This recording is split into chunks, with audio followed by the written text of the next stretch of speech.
नमस्कार, मैं हूं ललिता चक्रधारी और आप देख रहे हैं न्यूज प्लस 21। चलिए डालते हैं एक नजर सुबह की ताजा खबरों पर। पीएम नरेंद्र मोदी सुबह 10:30 बजे ऑल इंडिया मेयर्स कॉन्फ्रेंस का करेंगे उद्घाटन। फ्रांस की रक्षा मंत्री फ्लोरेंस पार्ली भारत दौरे पर आएंगी। वे रणनीतिक और रक्षा संबंधों पर करेंगी बात। भाजपा और निषाद पार्टी की सरकार बनाओ अधिकार पर रैली आज, अमित शाह करेंगे संबोधित। पीएम मोदी यूपी के बीजेपी के सांसदों से नाश्ते पर करेंगे मुलाकात। इस दौरान कुल 40 सांसद रहेंगे मौजूद।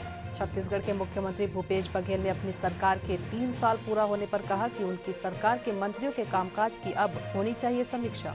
रायपुर में 7 समेत प्रदेश में कोरोना के 32 नए केस, एक्टिव मरीज 400 के करीब पहुंचा। पंजाब में आधी रात डीजीपी बदले गए। इकबाल प्रीत सहोता को हटाकर सिद्धार्थ चट्टोपाध्याय बनाए गए नए डीजीपी। 5 राज्यों में शीतलहर की आशंका। यूपी, राजस्थान और गुजरात में 48 घंटे में कड़ाके की सर्दी का अनुमान। शाहजहांपुर में प्रधानमंत्री कल करेंगे गंगा एक्सप्रेसवे का शिलान्यास। बंद रहेंगे स्कूल। सीएम भूपेश बघेल ने कसा केंद्र पर तंज। कहा, केंद्र सरकार कांग्रेस शासित राज्यों का सम्मान ही नहीं करती, समाज से सलाह करने के बाद तय करती शादी की उम्र। ऐसी ही तमाम जानकारी से लगातार अपडेट रहने के लिए हमारे चैनल को लाइक और सब्सक्राइब करना ना भूलें। नोटिफिकेशन के लिए बेल आइकन को जरूर दबाएं। देखते रहिए न्यूज प्लस 21, आपके हक की बात।